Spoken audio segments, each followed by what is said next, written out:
Welcome to all of you my YouTube channel Bhupesh Chaudhary Jaipur. आपका हार्दिक स्वागत अभिनंदन। आज की क्लास में हम मैथमेटिक्स से जिसमें जनरल अंक गणित चल रही थी उसके अंतर्गत हमने रेशियो एंड प्रोपोर्शनल के बारे में कुछ महत्वपूर्ण इंपॉर्टेंट फैक्ट के बारे में जानकारी कर चुके थे। आज उनसे अलग कॉन्सेप्ट की बातें करेंगे, जहां आपके पीछे वाले कॉन्सेप्ट में एक रुपये को और किस प्रकार से आधान एबीसी के प्रदान में किस प्रकार से डिवाइड कर सकते हैं, किसी मूल राशि को, इसके बारे में चर्चा चल रही थी। आज उसी कॉन्सेप्ट के लगातार कड़ी में चलते हुए अब देखिए नए कॉन्सेप्ट के बारे में। 4200 को ए बी व सी में इस प्रकार से बांटा जाता है कि ए को बी व सी का कुल योग, ए का बी व सी का कुल योग 25% कुल कम लाभ प्राप्त हुआ, जबकि ए प्लस सी का योग 80% अधिक है तो एबीसी की कुल अलग अलग राशि प्राप्त कीजिए। आपके पास दे रखा है कि ए प्लस बी सी का मतलब यहां आपके पास दे रखा है कि ए प्लस बी सी का 25% कम है, 25% कम है। तो 25% कम है, इसका मतलब क्या होगा कि आपके पास मूल भिन्न है 1/4, यानी 25% कम है तो 3/4। ये इस प्रकार की भिन्न आपको फ्रैक्शन आ जानी चाहिए। तो यह आपके पास 3:4 के अंतर्गत विभाजित हो जाएगी। इसी प्रकार आगे आंसर को निकालते हैं कि वह a प्लस बी, मतलब इसका सोल यहां हुआ क्वेश्चन को। अब देखिए आगे क्या कहता है ये क्वेश्चन कि b प्लस सी, मतलब आपके पास b अनुपात a प्लस सी का अनुपात आपके पास है C/4 का है कि a प्लस सी का योग 80% अधिक है। 80% अधिक है, क्या कह रहा है कि अधिक है। तो 80% की अधिक की मीनिंग क्या होगी?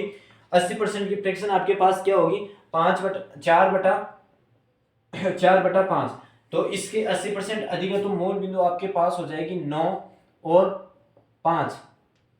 9 और 5। तो यहां मुझे सॉरी 5:9। इस प्रकार से ये a प्लस सी है। देखिए b बराबर a प्लस सी है और a अनुपात b प्लस सी है, तो 3 और 4 5 और 9। इसको अब मुझे ये बताइए कि यहाँ इसका योग का मान टोटल यूनिट आपके पास 14 है और यहाँ आपके पास 7 है। तो इसे बराबर करने के लिए 2 से मल्टीप्लाई करना पड़ेगा। तो यहाँ आपके पास a और b प्लस सी का अनुपात आपके पास आ जाता है यहाँ पे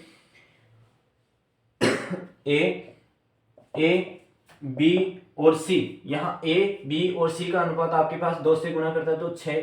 और देखिए यहाँ आपके पास b का अनुपात 5, 11 में अब आपके पास कितना जोड़ा चाहिए कि 11 में अब कितना जोड़ा चाहिए कि यूनिट आपके पास शब्द आ जाए तो 3। ये यूनिट आपके पास 3 हो जाती है। 3 यूनिट बराबर आपके पास टोटल यूनिट आपके पास 14 यूनिट। मैंने आपको पहले क्लास में समझा चुका हूं, यदि कोई बंदा इस फॉर्मेशन को, इस स्थिति को समझ जाता है तो उसके हर क्वेश्चन सोल्व हो जाएगा और बराबर हो जाएगा। उसके पास टोटल अमाउंट 4242 यानी 4200 रुपए थे उसके पास टोटल यूनिट। इस यूनिट को बराबर करने के लिए उसके पास ये 14 यूनिट आई। इस 14 यूनिट को 4200 यानी 14 से डिवाइड करते हैं तो आपके पास 300 रुपए आ जाते हैं। 300 रुपए इससे प्रत्येक स्थिति में डिवाइड कर देते, इनटू मल्टीप्लाई कर देते हैं। प्रत्येक स्थिति में मल्टीप्लाई करते हैं तो आपके पास 1800, यह आपके पास 1500 रुपए और यह आपके पास 300 इंटू गुणा कर देते हो तो 900 रुपए। यह आपके पास यानी a प्लस बी सी का 4200 रुपए में विभाजित करने पर आपके पास a को तो 1800 रुपए मिलता है, b को आपके पास 1500 रुपए मिल जाता है और c को आपके पास 900 रुपए का राशि प्राप्ति हो जाती है। अब नेक्स्ट क्वेश्चन करते हैं इसी पर आधारित 28,000 रुपए को ए बी, इसी पर आधारित क्वेश्चन करते हैं कि 28,000 रुपए अमाउंट आपको दे रखा है कि 28,000 रुपए है, इनको ए बी व सी डी में इस प्रकार से विभाजित किया गया है कि देखिए आज ये बोर्ड भी ज्यादा परेशान कर रहा है, बहुत परेशान कर रहा है। हाँ 28,000 टोटल अमाउंट है। 28,000 टोटल अमाउंट है जिसमें ए बी और सी डी को इस प्रकार से विभाजित बांटा गया है कि एक का हिस्सा बचे हुए लोगों से, भाई एक का हिस्सा है ना, एक का हिस्सा जो आपके बचे हुए लोगों में से 2/5 है, 2/5 भाग है। ठीक है क्वेश्चन समझे भाई, 2/5 भाग है तथा बी का हिस्सा बचे हुए लोगों के से 25% कम है। अब बी का कितना है कि लोग बचे हुए में से 25% कम है, 25% कम है। कहां है? बचे हुए लोगों में, बचे हुए लोगों के हिस्सों में से, ठीक है, लोगों के हिस्सों में से। जबकि सी का हिस्सा बचे हुए लोगों से 1/6 भाग है, जबकि सी का भाग है जो आपके बचे हुए हैं उनमें से 1/6 भाग का 6 भाग का हिस्सा है। तो यह आपको क्वेश्चन पूछ रहा है कि ए बी व सी डी का राशि ज्ञात कीजिए। तो आपको देखिए आपके पास किस प्रकार से सी डी, मतलब सी डी को दे रखा है भाई साहब, इसमें 4 अनुपात दे रखा है। तो आपके पास यहां निकालने के लिए किस प्रकार से आपके पास आ जाता है कि आपके पास ए दे रखा है जिसमें आपका 2/5 भाग बचे हुए भाग में से, अब बचे हुए भाग में से कितना होगा? तो B plus C plus D, यानी 2:5, मतलब 2:5, इसमें 2:5, 2/5 है, 2/5। अब यहां देखिए ये क्वेश्चन दे रखा है कि आपके पास बी का भाग कितना परसेंट कम है? बी का भाग आपके पास 25% कम है। तो 25% की मीनिंग क्या होती है भाई? 25% की मीनिंग आपके पास हो जाएगी, ये क्या है? 25% बचे हुए लोगों में से कम है, यानी कम है, इसका मतलब आपके पास 1/4, 1/4 जो कम है तो 3/4 इसकी ये हो जाएगी, ठीक है, मल्टीप्लिकेशन। तो आपके पास बी प्लस आपके पास बी अनुपात बराबर, ये बराबर नहीं आएगा, बी अनुपात ए प्लस सी प्लस डी, यहां आपके पास आ जाता है 3 और अनुपात 3 और 4। तो अब देखिए यहां आपके पास सी अनुपात आएगा कि सी अनुपात के बराबर कौन कौन सी संख्या आ जाएगी? सी अनुपात के बराबर ए प्लस बी प्लस डी, ये संख्या आ जाएगी। तो यहां बताइए, देखिए आपके पास ए यानी सी का भाग कितना दे रखा था? सी का भाग आपके पास 1/6 भाग दे रखा था, मतलब 1/6 भाग हिस्सा दे रखा था। वो कम था या ज्यादा था इस क्वेश्चन के अंतर्गत मेंशन नहीं किया गया है। तो 1/6 आपको अच्छी तरह से लिख देना है कि 1/6। तो यहाँ देखिए आपके पास 7 यूनिट, ये भी 7 यूनिट और ये भी आपके पास 7 यूनिट। तो ये आपके इक्वेशन को एग्जिट करती हुई पूर्ण रूप से बराबर है। तो आपको यहाँ ध्यान देने की बात यह है कि आपके पास इस क्वेश्चन की अब मीनिंग क्या हो जाती है भाई? आपके पास तीनों इक्वेशन यानी तीनों समानुपात बराबर है तो आपको किसी भी प्रकार की इस इक्वेशन के अंतर्गत छेड़खानी नहीं करनी है। छेड़खानी की तो आप परेशान हो जाओगे और आप अंदर फंस जाओगे, ठीक है। तो छेड़खानी किसी भी प्रकार की नहीं करनी चाहिए। तो आपके पास यहाँ देखिए ए अनुपात बी अनुपात सी अनुपात डी। तो मुझे यह बताइए आपका ए का मान कितना है? 2 है सर। बी का मान आपके पास कितना है? 3 है। तो सी का मान आपके पास कितना है? अब यहाँ मुझे यह बताइए कि आपके पास इस 7 यूनिट को बराबर करने के लिए कितने की आवश्यकता पड़ रही है? 2 और 5, 2 3 5, 5 और 1 6, 6 और 1 की जरूरत पड़ रही है। तो 7 यूनिट बराबर आपके पास 28,000 रुपए अमाउंट दे रखा था भाई। 7,000 बराबर 28,000 रुपए दे रखा था आप। तो अब मुझे यह बताइए कि 1 यूनिट बराबर आप कितने हजार रुपए निकालोगे? 1 यूनिट बराबर 28/7 यानी 4,000 रुपए। 1 यूनिट बराबर आपके पास 4,000 रुपए आ जाएंगे। 1 यूनिट बराबर आपके पास 4,000 रुपए आ जाएंगे। तो आप इस प्रत्येक को 4,000 रुपए से गुणा कर दीजिए, प्रत्येक को 4,000 से, प्रत्येक को 4,000 से। तो प्रत्येक को आप 4,000 से गुणा करोगे तो यहाँ देखिए आपके पास किस प्रकार से इक्वेशन बनती है। तो आपके पास देखो 8,000 अनुपात 12,000, 12 और फिर ये आपके पास ये एक है ना, तो 4,000, 4,000, 4,000। अब देखिए मुझे ये बताइए कि आपके पास ये टोटल 28,000 हुए कि या नहीं हुए? आप मुझे देखिए 8,000, 8,000, 8 दूनी 16, 16 2 18, 18 8 10 28,000, टोटल आपका अमाउंट 28,000 रुपए दे रखा था। उनको आपको ए बी सी डी के चारों भागों में विभाजित कर दिया गया है कि एक पिता के 4 संतान हैं, उन 4 संतानों को 28,000 रुपए इस प्रकार से विभाजित किया गया है, ठीक है। छेड़खानी नहीं करनी है, छेड़खानी नहीं करनी है। यदि आप यहाँ छेड़खानी कर देते हो तो आपको भुगतना पड़ेगा, जो भी आपका दंड है उसको भुगतना पड़ेगा। अब नेक्स्ट क्वेश्चन करते हैं इसी पर आधारित। आप बस कैसा भी हो आप क्वेश्चन को समझ और मजाक के अंतर्गत किया करो और यह सोचा करो हमारे पास हमारे को आता है, हम राजा हैं, हमारे को आता है बस। लेकिन कभी भी यह नहीं सोचना मैं ही कर सकता हूं। अपने आप घमंड में नहीं करना। कंपटीशन के क्षेत्र में होड़ वहां होनी चाहिए कि उसका सिलेक्शन हो गया तो मेरा भी सिलेक्शन होना ही चाहिए। ये नहीं है कि उसकी तारबीन करना ले, नहीं, आपको यही सोचना है कि आपको सिलेक्शन किस हिसाब से लेना है और सटीकता से आपको जानकारी इंफॉर्मेशन के अनुसार आपको एक कटिबंध यानी इंफॉर्मेशन होनी चाहिए। अब देखिए नेक्स्ट क्वेश्चन करते हैं इसी पर आधारित। ठीक, अब न्यू पैटर्न आ जाता है, न्यू कॉन्सेप्ट इसी पर। अब देखो यहाँ पर तो आपने लगा दिया कि चार किन्हीं भी व्यक्तियों को रुपए विभाजित कर दिए तो इस प्रकार से हो गए।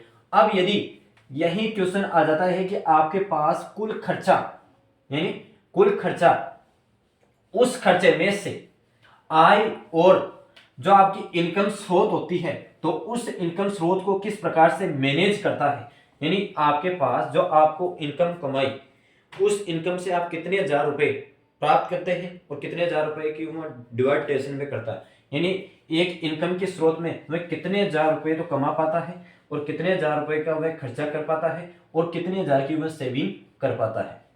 इनका टोटल रेशियो निकालना है हमारे को।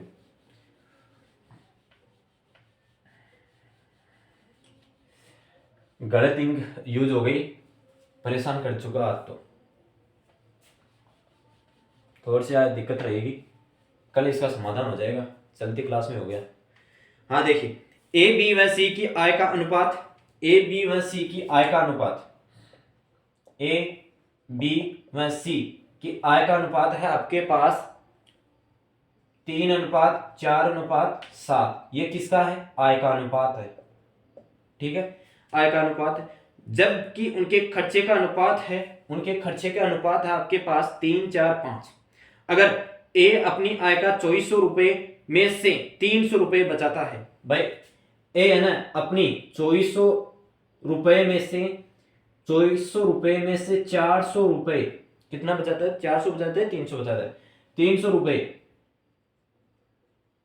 300 रुपए बचाता है, ये उसकी आय है और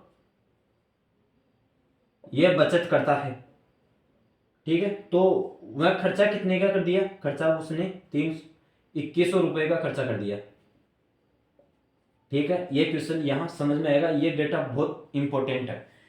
300 रुपए का वह सेविंग कर लेता है, तो बी व सी की बचत ज्ञात कीजिए। आपको फिर से क्वेश्चन पढ़ने की गुंजाइश करूंगा कि ए बी व सी की का आय का अनुपात 3:4:7 है, जबकि उनके खर्चे का अनुपात है आपके पास, खर्चे का अनुपात है 4, 3 और 7, 5। ये उनके खर्चे का अनुपात है, ठीक है, ये उनके खर्चे का अनुपात है। तो ए की अपनी आय 2400 रुपए रखता है, जिसमें 300 रुपए की बचत करता है, तो उनका खर्चा कितना हो गया? 2100 रुपए हो गए। तो आपको ए, बी और सी की आय की खपत है उनके निकालना है। तो देखिए हम अब इस क्वेश्चन को किस प्रकार से मैनेज करते हैं, आप देखिए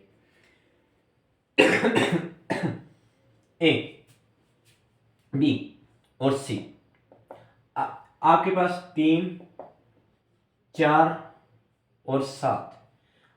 उसने कितने रुपए की बचत की?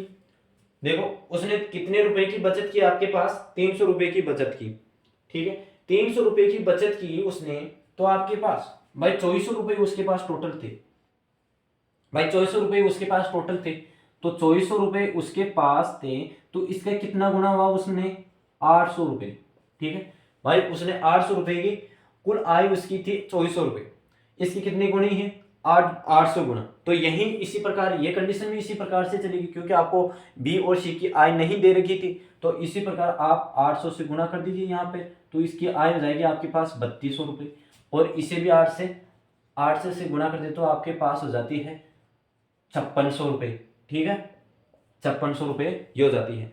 ये आपके पास, सॉरी ये यार यहाँ आपके पास कुछ कमी लग रही है, मुझे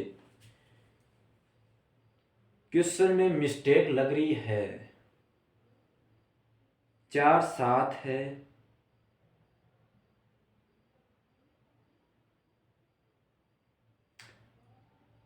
हाँ सही है, रहने दो इसको, किसी भी प्रकार की चेंज नहीं करनी, यह है डेटा के अनुसार सही है, डेटा के अनुसार सही है। अब मुझे यह बताइए कि आपके पास खर्चा कितने का था? यह तो आपके पास आय का था, अब खर्चा देखिए, खर्चा, खर्चा का अनुपात कितना दे रखा था आपको, 4 3 और 5, 4 3 और 5, 4 3 और 5। तो मुझे ये बताइए कि आपके पास खर्चा ये हुआ, उसने 2100 रुपये का खर्चा कर दिया, 2100 रुपये का खर्चा कर दिया। तो 2100 रुपये का खर्चा कर दिया, तो आपके पास 2100 के अंतर्गत आप 4 का डिवाइड कर दीजिए। देखो 5 का 20 और 1 2, आपके पास फिर से बचा 500 का 20, 525 रुपये, यानी इसके 525 रुपये गुणा 525 रुपये का गुणा उसने खर्चा किया। तो इसी को भी आप 525 रुपये से गुणा कर दीजिए, इसको भी आप 525 रुपये से गुणा कर दीजिए। समझ में आ गया होगा कि क्यों गुणा करते जा रहे हैं, क्योंकि हम इक्वेशन को बराबर करने के लिए हमारे को खर्चा दोनों में से निकालना पड़ता है, और सेविंग कितनी होती है और टोटल आय इनकम कितनी होती है। इसलिए हम जो आपके पास, अब देखिए यहाँ समझाने की बात मैं अच्छी तरह से करूंगा कि आपके पास टोटल उनके पास 2400 रुपए थी, उसने 2100 रुपए का खर्चा किया। क्वेश्चन के अंतर्गत आपने देख रखा था कि 300 रुपए में सेविंग करता है। देखिए आपके पास 300 रुपए की सेविंग हो रही है नहीं, 300 रुपए की सेविंग हो रही है ना, तो इसका कितना गुना है भाई, इससे स्थिति का खर्चे का कितना गुना है, 525 रुपए, 525 गुना है इनका, तो ये 2100 रुपए हो गए। ठीक है, इसी प्रकार 2100 इससे हो गए, 525 रुपए इससे हो गए, तो 525 इससे हो जाते हैं। तो देखिए आपके पास ये हो जाता है 15 75, 15 75, और ये आपके पास हो जाता है 75 25 125 और 5 5 25, यानी 2625 रुपए ये इस पास के हो जाते हैं, इसके पास हो जाते हैं। ठीक है, 2625 रुपए इसके पास हो जाते हैं। अब मुझे ये बताया कि आपके पास 2625 रुपए ये हो गए, 3200 रुपए में से आपको 3200 रुपए में से 2625 रुपए घटाना है, ये आपके टोटल हो गए। अब इनकी आय का अनुपात मतलब क्या कर, बी और सी की बचत पूछ रहा था, बी और सी की बचत देख लो, बी और सी की बचत 56 में से 56 25 घटा लो, देखो 5 7 है ना, और यहां 1 5 9 2975 रुपए। इसी प्रकार 3200 15 75 25 12 7 1 1725 रुपये। इस प्रकार से यह आपके पास टोटल इनकम बाय 1725 रुपये की तो बी की हो गई, और 2975 रुपये आपकी इसकी हो गई। ठीक है, ये क्वेश्चन समझ में आ गया होगा आपकी अच्छी तरह से। ठीक है, आप क्वेश्चन को करते हैं नेक्स्ट कड़ी पर।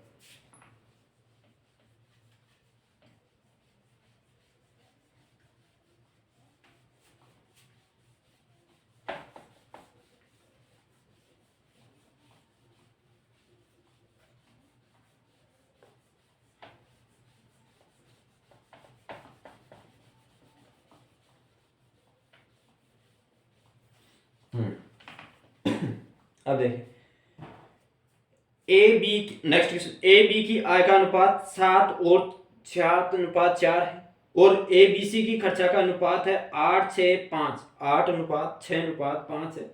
अगर सी 2000 रुपये खर्च करता है, अगर सी 2000 रुपये खर्च करता है और बी 400 रुपये बचाता है, तो ए की बचत ज्ञात कीजिए, तो ए की बचत ज्ञात कीजिए। देखो आपको क्वेश्चन से फिर को बात पढ़ने की इच्छा करूंगा कि ए बी की आय का अनुपात 7:4 है, और ए बी सी की खर्चा का अनुपात है 8:6:5।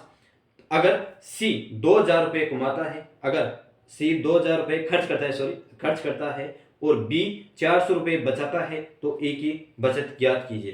तो देखिए आपके पास ए जहां आय होगी सबसे पहले, और बी और सी जहां आपको दे रखा है कि ए और बी का अनुपात आपके पास 7 और 4 यह आपको डेटा दे रखा है। अब खर्चे का अनुपात आपको दे रखा है,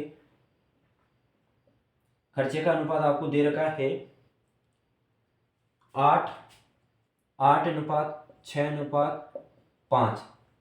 ये बी का हो गया, तो ये सी का हो गया। सर इसी को इधर लिखो, तो इतना क्या दूर लिखते हैं, ये सी का आ गया। सी का कितना है 5, सी का अनुपात आय को आपको सिक्का आय दिन नहीं रखी है, कोई टेंशन नहीं है, आप अच्छी तरह से निकाल सकते हैं। देखिए अब यह क्वेश्चन क्या रखा है कि सी 2000 रुपये खर्च करता है।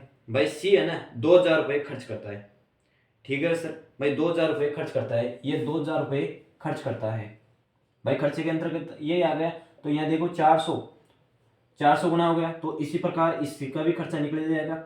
ये 2400 रुपये, ये 2400 रुपये खर्च करता है।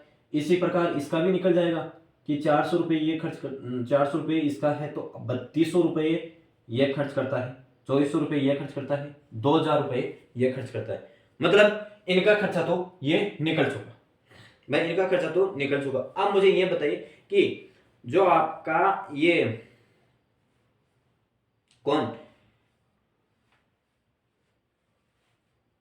बी का खर्चा कितना था? 2400 रुपये था।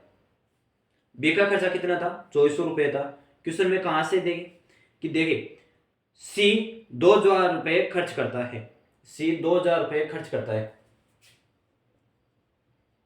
सी 2000 रुपये खर्च करता है। अरे यार यहाँ देखो ना, आपके पास खर्च कितने हो रहे? 2400 रुपये, 2400 रुपये खर्च कर रहा है। और बी देखो यहाँ 400 रुपये बचाता है, तो टोटल 2800 रुपये हो गए ना, टोटल 2800 रुपये हो गए ना, तो टोटल 2800 रुपये हो गए। तो आपके पास ये कितने गुना है? 700, और ये कितने गुना है? तो ये भी 7 से, तो 4900 49, और ये 2800 रुपये, ठीक है 2800 रुपये। जहाँ आपको क्वेश्चन दे रखा था, यह क्वेश्चन ये दे रखा था कि बी है ना आपके पास 400 रुपये की सेविंग करता है, बी आपके पास 400 रुपये की सेविंग करता है, और सी 2000 रुपये खर्च करता है, सी 2000 रुपये खर्च करता है, 2000 रुपये खर्च करता है। ये आपको डेटा अच्छी तरह से समझ लेना चाहिए कि बी आपके पास 400 रुपये सेविंग करता है, तो ये आपके पास 2400 और 4 2800, तो 2800 टोटल इनकी इसकी इनकम हो गई। तो 700 गुना है, तो 700 गुना ही इससे हो जाएगा, 700 गुना ही इससे हो जाएगा, तो आपके पास 4900। तो अब यहाँ आपको क्वेश्चन क्या क्या कर रखा है कि ए की बचत ज्ञात कीजिए। भाई आपके पास अब ए की बचत ज्ञात करनी है, तो बिल्कुल है कि आपके पास आय है, उस आय में से आपका खर्चा है, और उस खर्चे में से जो आपकी आय है उस आय में से खर्चा घटा दीजिए, तो आपका पास जो आपकी सेविंग है वो आपके पास 1700 रुपये आ जाएगी। इस ए की है ना सेविंग आपके पास 1700 रुपये आ जाएगी, 1700 रुपये, ठीक है। आई होप ये क्वेश्चन आपको अच्छी तरह से समझ में आ गया कि सी की वैल्यू न दें फिर भी आपको समझ में आ सकता है, क्योंकि आपको खर्चा तो दे रखा था, आय कितनी हो इसकी इसकी निकालने की कोई आवश्यकता ही नहीं है हमारे को, इसकी निकालने की कोई आवश्यकता नहीं है, आपको यहाँ से दे रखा है डेटा, ठीक है। अब नेक्स्ट क्वेश्चन करते हैं इसी पर आधारित, जिससे ये कॉन्सेप्ट क्लियर हो जाए आपका।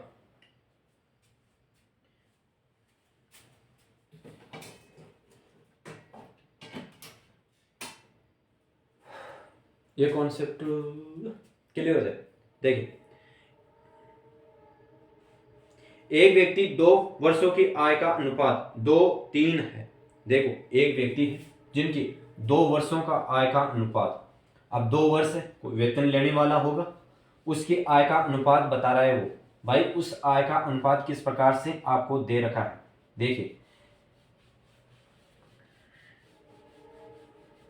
तो ये बोर्ड फोड़े डाल रहा है बिल्कुल।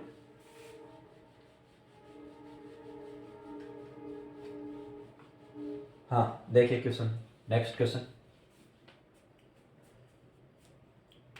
एक व्यक्ति की 2 वर्षों की आय का अनुपात है 2:3 तथा खर्चे का अनुपात 5:9 है। खर्चे का अनुपात कितना है?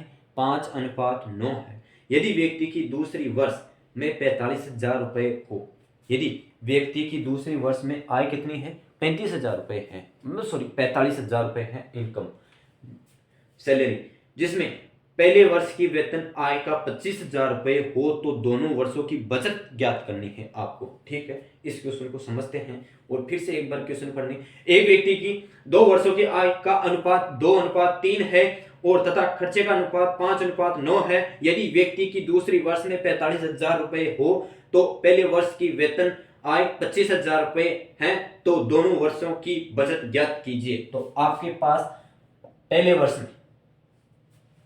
में और सेकंड वर्ष में, ठीक है, तो उसकी आय कितनी है, उसकी आय का अनुपात आपको दे रखा है, उसकी आय का अनुपात आपको दे रखा है पहले वर्ष में 2:3। जब उसकी खर्च मतलब दूसरी वर्ष आती है, जब उसकी दूसरी वर्ष आती है जिसमें खर्चे का अनुपात है, उसके खर्चे का अनुपात है 5:9, जिसमें दूसरे वर्ष के खर्चे का अनुपात आता है 5:9।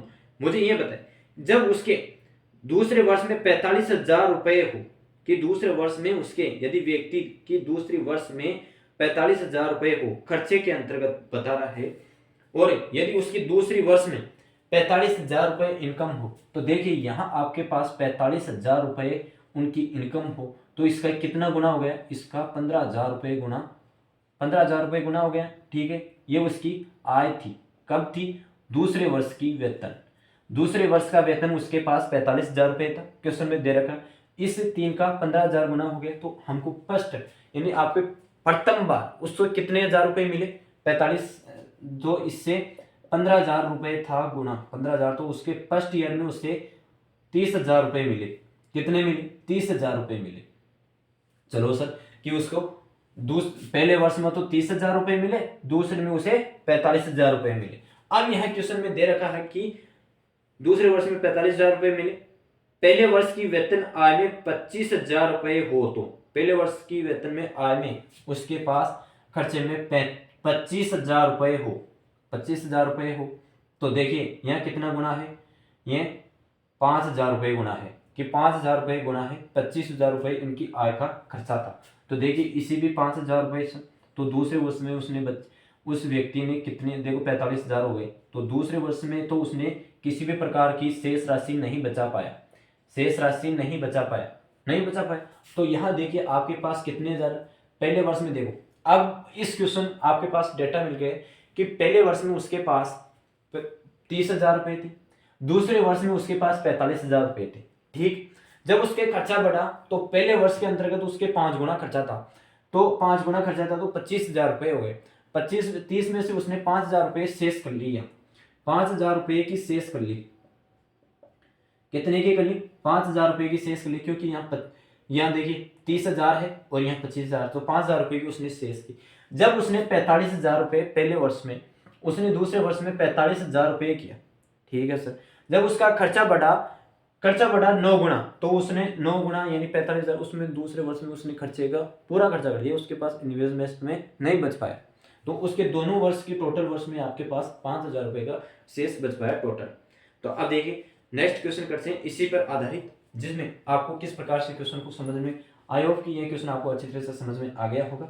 अब देखिए नेक्स्ट क्वेश्चन करते हैं इसी पर आधारित, आय खर्चे का अनुपात। अब यदि यह बताएं मुझे, यहाँ तो आप बराबर में कर लेते थे और उसके एकीकरण के अनुसार कर देते थे।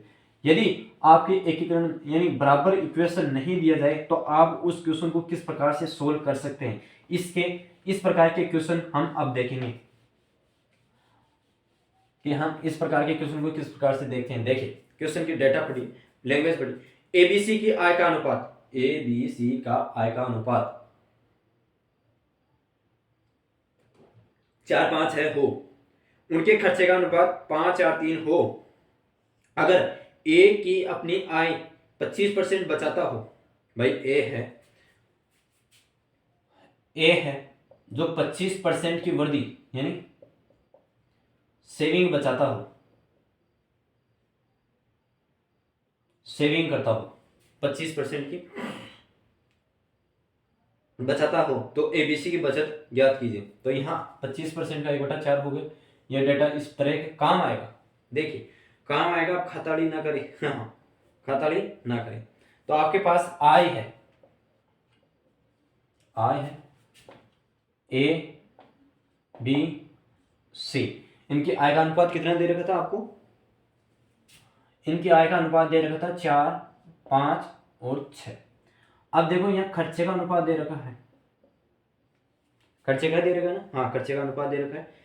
उनके खर्चे का अनुपात है 5, 4, 3, उनके खर्चे का अनुपात है 5, 4 और 3। ठीक है सर, भाई उसकी खर्चे का अनुपात है 5, 4, 3, 5, 4, 3 है। ये अपनी आय का 25% बचाता है, तो उसकी देखो यहाँ उसकी बचत हो गई 1 रुपए की माना, और इसकी हो गई, ये उनकी टोटल आय हो गई।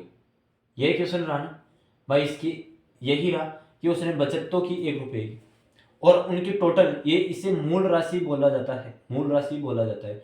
उसने आय की 4 रुपये 4 रुपये कमाए, जिसमें से उसने 3 रुपये खर्च किए, तो उनके 1 रुपये की बचत हो गई। भाई 25% की उसने सेविंग की तो 1 रुपये बचेगा। भाई 4 में से उसने 3 रुपये खर्च किया तो 1% यहाँ बच पाएगा। अब देखिए, यदि इस क्वेश्चन को इस प्रकार से दे दिया जाए, यहाँ टाइप चेंज हो गया है सर, टाइप चेंज हो चुका है, आप कभी परेशान। यदि इस प्रकार के क्वेश्चन दे दिया जाए तो मैं यह कहना चाहूंगा कि आप इस पूरी स्थिति को x से गुणा कर दीजिए, और इस पूरी स्थिति को y से गुणा कर दीजिए, पूरी स्थिति को y से गुणा कर दीजिए, y से गुणा कर दीजिए। अब मुझे यह बताइए कि आपको क्या निकालना है, सेविंग निकालनी है। तो आय बटा खर्चा बराबर सेविंग, इस प्रकार से निकालोगे भाई, इस प्रकार से ही निकालोगे।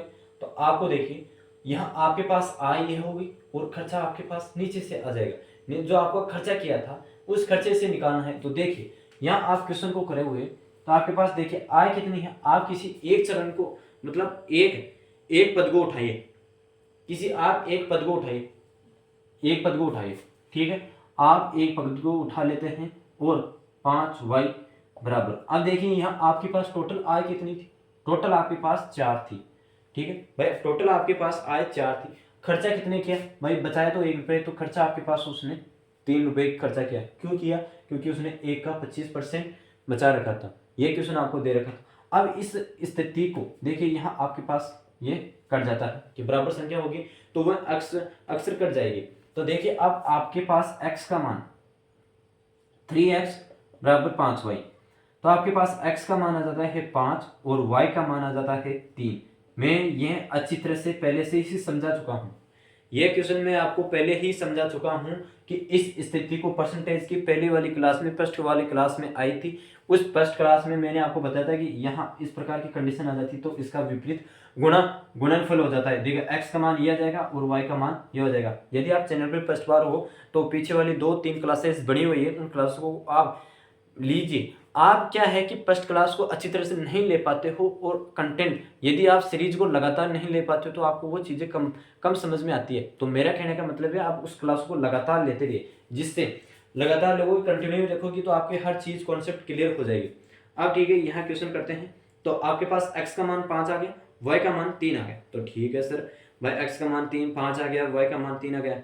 अब जो आपको यह x का मान था इसको गुणा कर दीजिए, अब x का मान था इसको गुणा कर दीजिए, और y का मान था गुणा कर दीजिए। देखिए, आपके पास x का वैल्यू रखोगे तो आपके पास 20 अनुपात, यहाँ x का मान रखोगे तो 25 अनुपात, यहाँ 5 का मान रखोगे तो आपके पास आ गया 30। यही था, इसी स्थिति का यही था। अब यहाँ देखो, y का मान आप 3 रखो y का मान आपके पास 3 रखो, 15 3 रखो, 12 3 रखो, 9। अब मुझे ये बताइए, आपके पास सेविंग कितने रुपए की हुई, सेविंग कितने रुपए की हुई, या कितने परसेंट। आपको परसेंट में ये पूछ रखा था ना भाई, ABC की बचत ज्ञात करो, ABC की बचत ज्ञात करो, ये बचत ही होगी ना। बचत का अनुपात देखिए, 5 अनुपात 13 अनुपात 21 अनुपात, 5 13 21, ये इस अनुपात के अंतर्गत आपकी बचत हो चुकी है। कितने रुपए की बचत हुई, रुपए नहीं दे रखा था आपको,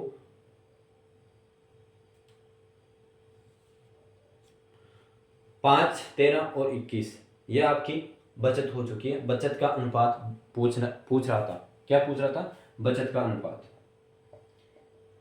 बचत का रेशियो, ठीक है। क्वेश्चन समझ में आ गया होगा। इसी पर आधारित एक क्वेश्चन और कर लेते हैं, जिससे आपकी पूर्ण रूप से यह क्वेश्चन समझ में आ जाए। देखिए, क्वेश्चन को इसी पर आधारित करते हैं एक और।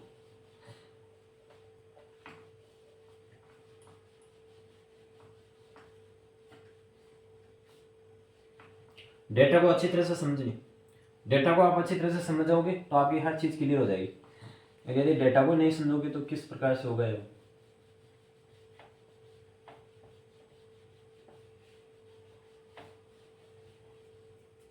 और आप एक साथ गाइड रखिए, क्वेश्चन सोल्व होते ही, क्लास लेक्चर खत्म होते ही उस कॉन्सेप्ट जो फटाए हुए हैं उस कॉन्सेप्ट को आप अपनी किताब में जो आपकी गाइड है उस पर अप्लाई कीजिए, कॉन्सेप्ट बुक पर, जिससे आपका जो भी दिक्कत है वो आपके सामने भी आ सकती है। यदि आप लेक्चर देखकर बैठे रहोगे तो आपकी नॉर्मल कंडीशन में ही रहेगी, आप किसी प्रकार का स्थिति बचाव नहीं कर सकते और आपको पता भी नहीं पड़ेगा कि हम कॉन्सेप्ट किस प्रकार से रियलाइज किया है या फटा है या नहीं फटा है। देखिए आप क्वेश्चन, नेक्स्ट क्वेश्चन करते हैं इसी पर आधारित। एबीसी का आय का अनुपात, एबीसी की आय का अनुपात है 5:7:4, 5:5:7:4 और उनके खर्चे का अनुपात है 6:5:3। अगर ए की आय का 20% बचाता है, भाई ए है ना, अपनी आय का 20% बचाता है, देखो 20% बचाता है तो नहीं 1/5 में नहीं, 20% बचाता है। एबीसी की कुल बचत 8,000 है। अब इन दोनों की मतलब तीनों की बचत है ना, बचत आपको दे रखी है टोटल 8,000 रुपये, ठीक है, टोटल 8,000 रुपये दे रखी है। तो उनकी अलग अलग बचत निकालो, कि उनकी अलग अलग बचत निकालो आप देखो टोटल बचत दे रखी है और उनकी अलग अलग आय बचत पूछ रखा है। ए अपनी 20% आय को बचाता है, तो देखिए क्वेश्चन को किस प्रकार से करते हैं। आय ए बी सी 5:7:4 खर्चे के अंतर्गत 6:5:3 एक्स वाई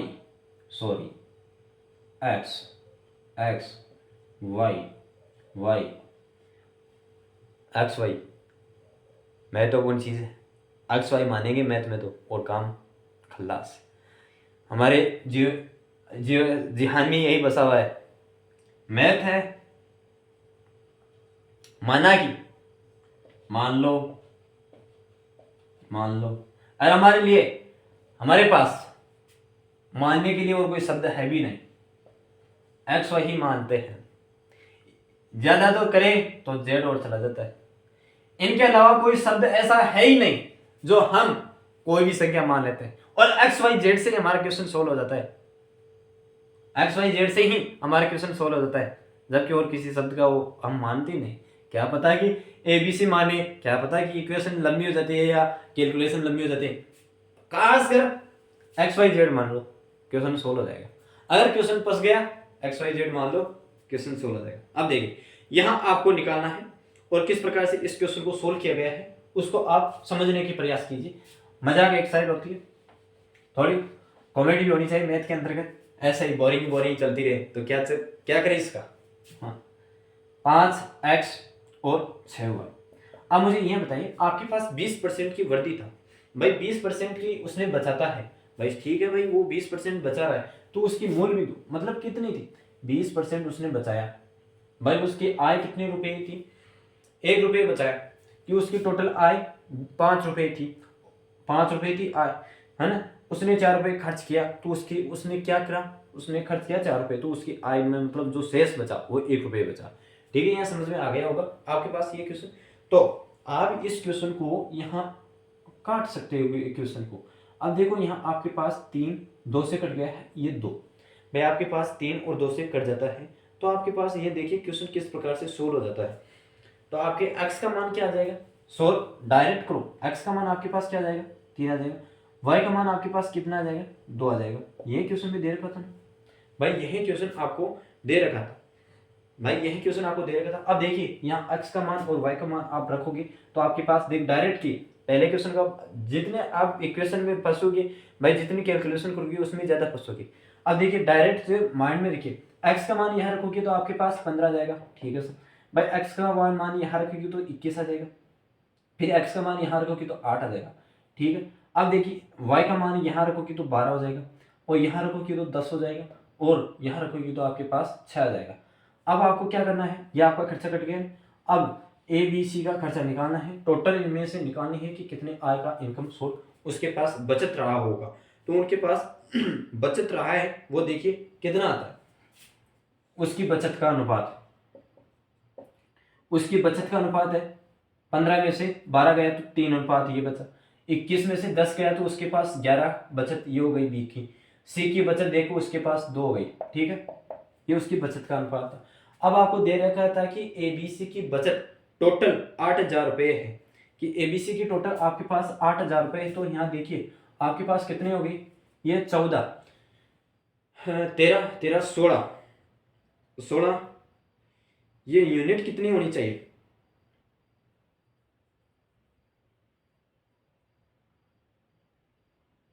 एक मिनट,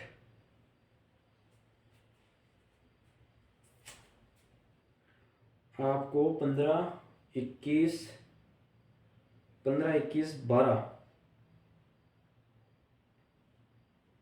15, 21, 12, एक्स का मान कितना दे रखा था, एक्स का मान 3 दे रखा था ना, हाँ एक्स का मान आपके पास 3 दे रखा था, तो यहाँ 12 आ जाएगा। देखो यहाँ क्वेश्चन में गलती आ जाती है ना, यहाँ आपके पास सॉरी 12 है एक्स का मान, तो यहाँ गया अब तो आपके पास 6 आ गया। ये देखो क्वेश्चन बहुत माइनर मिस्टेक हो जाती है। यहाँ आपके पास एक्स का मान 3 था ना, 3 था, बिल्कुल 3 था, 3 था, तो एक्स का मान 6, तो ये टोटल देखो कितने हो जाती है आपके पास 20 यूनिट, 20 यूनिट बराबर कितने, 8,000 रुपये थे, 8,000 रुपये थे, तीनों कॉमन के 8,000 रुपये, तो एक यूनिट बराबर आपके पास हो जाएगा 8,020, तो 20 ये आपके पास 400 रुपये है ना, 400 रुपये की सेविंग हो जाती है। तो 400 रुपये की सेविंग यहाँ टोटल 400 रुपये की है, तो आपके पास 400 इससे गुना करो, 400 से इससे गुना करो, 400 से इससे गुना करो, तो देखिए ये आपके पास 1200 रुपये, 1200 रुपये, ये आपके पास 4400 रुपये, और ये आपके पास 2400 रुपये, ये आपके पास 2400 रुपये, बिल्कुल 2400। तो देखिए यहाँ आपके पास 6600, 6600 और 4 ये 5600 हो गए, सॉरी 5600 और 4 6000, 6000 2 8000, ये टोटल 8,000 रुपये आ गए। 8,000 रुपये का एबीसी का टोटल विभाजित हो गया, बराबर में इक्वेशन बांट गए। देखो एक छोटी सी मिस्टेक के अंतर्गत हमारा पूरा क्वेश्चन गलत हो जाता है, इसलिए आप जो भी करो, मतलब जो भी इक्वेशन सोल्व करो, उस इक्वेशन को आप अच्छी एक रिमाइंड की तरह रील चलनी चाहिए, यहाँ दिमाग में फिल्म चलनी चाहिए कि हम किस प्रकार की किस स्थिति को गुणा कर रहे हैं, हम मल्टीप्लाई कर रहे हैं अच्छी तरह से। अब देखो यहाँ आपको भी नहीं पता चला, मेरे को भी पता नहीं चलता, फिर आप कमेंट करते, तो देखिए यहाँ फिर ये और दूसरी चीज़ यहाँ और ऐसी संख्या आ जाती है, यहाँ पे आप यहाँ करोगे तो आपको ऐसी संख्या आ जाएगी जो आपको यहीं विभाजित, ये एक ऐसी संख्या दी होती है कि आप इस संख्या को विभाजित कर सकते बटे वाली। अब यहाँ देखो विभाजित नहीं हो रही थी, एकदम आपको सोल्व पड़ गया, न्यूट्रल हो गए, तो मैंने वहाँ फिर देखा कि कौन सी क्या संख्या है, तो यहाँ मेरे का कहना है कि आप कम से कम बचिए या इस उलझाट के अंतर्गत कम से कम फंसिए। अब देखिए नेक्स्ट क्वेश्चन करते हैं इसी पर आधारित। इसी पर आधारित क्या करें, इस पर तो आधारित तो आप समझ में गए होगे खर्चा का और आय का अनुपात। देखिए नेक्स्ट टॉपिक, नेक्स्ट कॉन्सेप्ट उठाते हैं इसी पर, हाँ नेक्स्ट कॉन्सेप्ट उठाते हैं। मुझे आशा है कि ये क्वेश्चन आपको अच्छी तरह से समझ में आ गया होगा, ठीक है। तो देखिए अब दूसरा क्वेश्चन करते हैं नेक्स्ट टाइप पर। नेक्स्ट टाइप पर करते हैं, टाइप चेंज हो गया है, थोड़ा बहुत चेंज हुआ है। 3600 रुपए को ए बी सी में क्रमश 5, 4, 3 में 5:3, 4:3 में बांटा जा गया है, लेकिन अब देखो गलती से इसे क्रमश 3:1:2 के अनुपात में बांट दिया गया है। एबीसी की लाभ हानि ज्ञात कीजिए। क्या दे रखा था कि आपको पहले अनुपात में बांटना था, पहले अनुपात आपको दे रखा था उसमें बांटना था, लेकिन कोई गलती से किसी दूसरे अनुपात में बांट दिया जाए, दूसरे अनुपात में बांट दिया जाए, अनुपात में बांट दिया जाए, जो गलती हुई या त्रुटिपूर्ण हुई, उस त्रुटिपूर्ण के अंतर्गत जो आपकी व्यक्तिगत उससे लाभ और हानि किस प्रकार से आती है, इस प्रकार की त्रुटि आपको निकालनी है, ठीक है। यह क्वेश्चन था इस पर, मतलब त्रुटिपूर्ण अनुपातों में त्रुटिपूर्ण किस प्रकार से आती है। देखिए क्या है, एक बार क्वेश्चन को फिर से पढ़ लेते हैं जिसे आपको कॉन्सेप्ट अच्छी तरह से समझ में आ जाए। 3600 रुपए को ए बी व सी में क्रमश 5:4:3 है के अनुपात में बांटा जाता है, लेकिन गलती से इसे 3:1:2 के अनुसार बांट दिया गया। तब ए बी सी की लाभ हानि ज्ञात कीजिए। अब देखिए आपके पास ए बी और सी, ये आपके पास अनुपात था जो शुद्ध वाला अनुपात था। 5:4:3 अनुपात, यह आपके पास अनुपात है। इस अनुपात में देखिए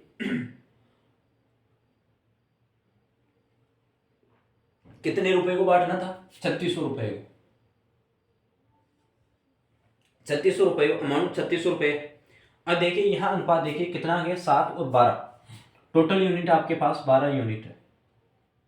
12 यूनिट बराबर 3600। ये पैटर्न आपके समझ में आ गया तो पूरा क्वेश्चन सोल्व हो जाएगा। अब एक यूनिट बराबर 3600। 3600 के अंतर्गत 12 का करोगे तो आपके पास 300 आ जाएगा। अब इस प्रत्येक को आप 300 से गुणा कर दीजिए। प्रत्येक को आप 300 से गुणा कर दीजिए, जिससे आपकी बचत है उसके अनुसार बढ़ जाता है। तो 1500 रुपये एक को दिया, बी को 1200 रुपये का दिया, ये 9 को मतलब सी को 900 रुपये दिया। ये जो आपको पहले वाले अनुपात दे रखा था कि इस अनुपात में बांटा गया, इस अनुपात में बांटा जाना था। जबकि त्रुटि वाला डाटा देखिए अब कि आपके त्रुटि वाला डाटा क्या है कि त्रुटि वाला डाटा है आपके पास 3:1:2 में, 3:1:2 और 2 अनुपात। तो यहां देखिए टोटल यूनिट आपके पास है 6 यूनिट। 6 यूनिट बराबर 3600। तो 1 यूनिट बराबर आपके पास 6 यानी 400। तो देखिए आप प्रत्येक को 600 से गुणा कर दीजिए, क्योंकि आपकी औसत एवरेज 400 रुपये आ गई। 400 से आप गुणा कर दीजिए तो देखिए आपके पास ये 1800 रुपये, ये 400 रुपये, ये 1200 रुपये। अब यहाँ अनुपात निकालना है जो आपका सही त्रुटिपूर्ण क्या है, किस प्रकार से विभाजित है। अब यहाँ आपको ए बाय किसको तो लाभ हुआ है, किसको तो लाभ हुआ है और किसको हानि हुई है। देखिए इस प्रकार आपको बांटा जाना था ये, लेकिन त्रुटिपूर्ण से ये बांटा गया।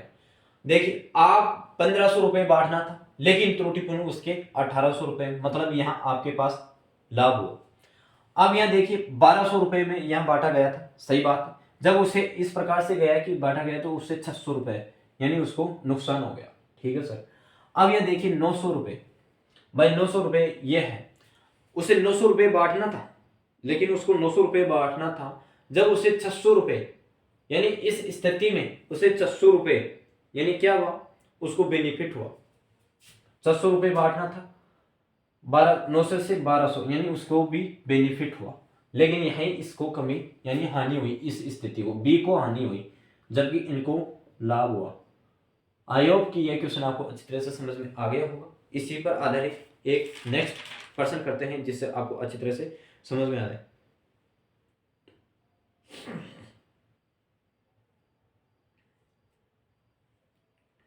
कोई राशि ए बी सी में, कोई राशि है जो ए बी सी में क्रमश से 2:3:2 के अनुपात में बांटा जाना था, लेकिन गलती से 1/2, 1/3, 1/2 के अनुपात में बांट दिया गया, जिसके कारण बी को 200 रुपये का नुकसान हुआ।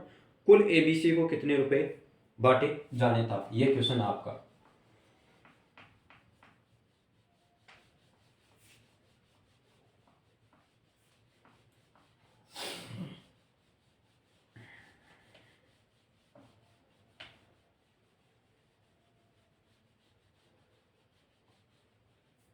हाँ देखिए, कोई राशि है एबीसी में क्रमश से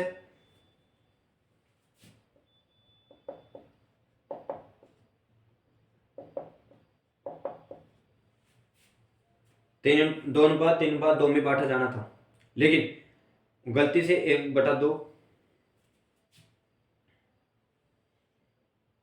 1/2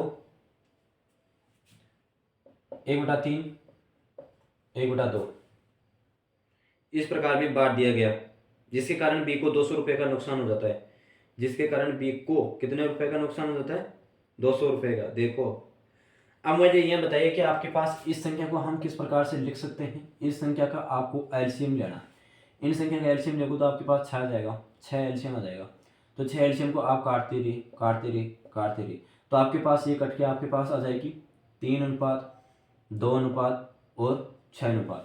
इस प्रकार की संख्या के अंतर्गत ये कट के आ जाएगी। ये 2 ही था ना, तो 3 आ जाएगी यहाँ, सॉरी 3:2 ये आपके पास जो किस में बांटने वाली संख्या थी, गलती से बढ़ने वाली संख्या का अनुपात ये हो गया। इसको हटा दिया जाए कि आपके पास 3:2 ये तो रहा आपकी गलती से, और ये सही अनुपात, ठीक है। उस बटे वाली संख्या को हमने एलसीएम लेकर काट दिया, जो सरल करने वाला था। अब मुझे ये बताइए कि आपके पास इसमें टोटल कितनी हो रही है? इसमें टोटल कितनी है? 6 2 8, 5 5 7, और यहाँ देखिए कितनी हो रही है? 5 5 3 8। अब बराबर संख्या किस प्रकार से कर सकते हैं? 7 और 8 का लघुत्तम कितना आता है? 56 आता है। कि बराबर करनी होती है संख्या को, बराबर करनी होती है, तो हम संख्या को किस प्रकार से बराबर कर सकते हैं भाई? बराबर कर सकते हैं 8 56, तो इसको हम 8 से गुना करते हैं और इसको हम 7 से गुना करते हैं।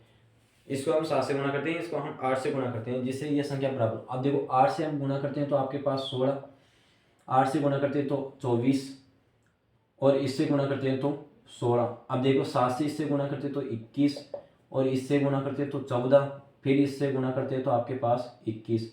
ये अनुपात रहता है। अब मुझे ये बताइए कि आपके पास टोटल यूनिट भाई कितने अनुपात रहा, कितने अनुपात के अंतर्गत रहा? देखो 5 10 5, यह अनुपात के रूप में आपके पास समक्ष देखने को मिला है कि ये कितने रुपए का अनुपात रहा और कितने रुपए का। यह आपको अनुपात डिवाइड के रूप में दे दिया गया है। क्योंकि दोनों संख्या को घटाना है, और दोनों संख्या को घटाने पर यही अनुपात आपके पास समक्ष देखने को मिलता है। और 200 रुपये का उसको नुकसान हुआ। चलो भाई 200 रुपये का उसको नुकसान हो गया भाई, 200 रुपये का। बी को कितने रुपए का नुकसान हुआ? ये क्वेश्चन बी में दे रखा है ना, तो बी को 200 रुपये का नुकसान हुआ। बी को 200 रुपये का नुकसान हुआ, तो बी की इनकम कितनी थी? 10 = 200, यानी बी की इनकम थी उसके पास 10 का टुकड़ा करोगे तो आप इसके 10 में भाग दोगे, 10 बराबर यानी 20 रुपये, 20, यह आपके पास 20 है। अब मुझे ये बताइए इनमें टोटल रुपए कितने हो गए, कि टोटल रुपए इसके कितने हो गए? 1 मिनट, 1 मिनट आप देखिए, सॉरी, यह आपको घटाना नहीं है, किसी भी स्थिति में घटाना नहीं है, क्योंकि आपके दोनों आ चुके हैं अनुमान। अगर दूसरी संख्या में होते हैं तो आपके पास आ जाते 21 अनुपात, और ये टोटल, यानी आपके पास टोटल रुपए कितने हो गए? 56। 56 को इंटू 20 से गुना कर दे तो आपके पास 56, यानी टोटल रुपए निकालना था तो 1100 और 20, 1120 रुपये आपके पास टोटल इनकम रही है इनकी। भाई इनकी टोटल रुपए आपको 1120 रुपये है, ठीक है। आई होप कि ये क्वेश्चन आपको अच्छी तरह से समझ में आ गया होगा। फिर से एक क्वेश्चन को दोहराना चाहूँगा इसी को, जो आपको समझ में आ जाए। कोई राशि ABC क्रमशः 2 3 2 के अनुपात 3 2 के अनुपात में है, और उसे गलती से 1/2 1/2 और 1/3 1/2, जो आपने इस बटा वाली संख्या को मैंने एलसीएम लेकर 3 2 3 में बांट दिया। अब यह देखिए आपके पास इसका तो योग 7 आ रहा है, इसका योग 8 आ रहा है। अब इन संख्या को बराबर करने के लिए इन दोनों का एलसीएम आना चाहिए। एलसीएम आता है आपके पास 56, ऐसी संख्या है 56 आता है, तो आप इसको 8 से गुणा कर देते हैं और इसको 7 से गुणा कर देते हैं। तो देखिए इस पूरी स्थिति को आप 8 से गुणा करते हो तो ये आपके माना जाता है, 7 से इससे गुणा ये कर दे तो आपके पास ये गुणा जाता है। अब देखिए यहाँ आपको घटाने की आवश्यकता नहीं है, क्योंकि मैंने पहले घटा चुका था, यहाँ पहले ही आपका मान 16 हो चुका है। अब यहाँ आपको दे रखा है कि बी है ना, ये बी 200 रुपये क्या करता है? नुकसान में जाता है। ये 200 रुपये का नुकसान में जाता है, तो इसकी टोटल यूनिट कितनी थी? इसकी टोटल यूनिट आपके पास कितनी थी? देखो टोटल यूनिट उसके पास घटाने पर जाता है 10 घटाता है तो आपके पास 200 रुपये, 200 इंटू 10 का बराबर 20, यानी आपके पास 20 रुपये के प्रति हिसाब से उसकी 20 यूनिट है, 20 यूनिट यानी 56, ये टोटल 56 यूनिट है, तो 20 यानी आपके पास टोटल 1120 रुपये आपके पास प्राप्त हो जाते हैं। इसी क्लास को यहीं समाप्त करते हैं और नेक्स्ट कॉन्सेप्ट मिलते हैं अगले क्लास के अंतर्गत, जहां आपको मैं दोनों क्लासों के अंतर्गत मिलते हैं और हम हमारा कर्तव्य निभा रहे हैं, आप अपना कर्तव्य नहीं निभा रहे हैं तो भी निभाते रहे, क्योंकि आपकी ही ऊर्जा और मेरी ऊर्जा तब रहेगी जब आप मुझे किसी भी प्रकार से आगे फॉरवर्ड करोगे, और आपकी मदद है, आप कर्तव्य करो। आप अपना कर्म भूलते हो, बहुत जल्दी भूल जाते हो यारो, कुछ ना कुछ देखो भाई क्या हो रहा है क्या नहीं। आप ही सपोर्ट ना करोगे तो फिर कौन करेगा? और सबसे पहले महत्वपूर्ण बात यह है कि आप इस लेक्चर को, कोई सा भी लेक्चर पढ़ो तो उस लेक्चर को आप अच्छी तरह से पूर्ण रूप से लो, स्किप नहीं करें। स्किप करने से आपका किसी भी प्रकार के जो भी कॉन्सेप्ट है वो छूट जाता है, जिससे आपको नुकसान बहुत होता है। मेरा कहना यही है कि आप किसी भी तरीके से यदि आप क्लास लेते हो तो आप स्किप ना करें, जिससे आपको अच्छी तरह से कोई भी कॉन्सेप्ट हो वो अच्छी तरह से समझ में आए। और जय हिंद। अगले नेक्स्ट टॉपिक पर मिलते हैं।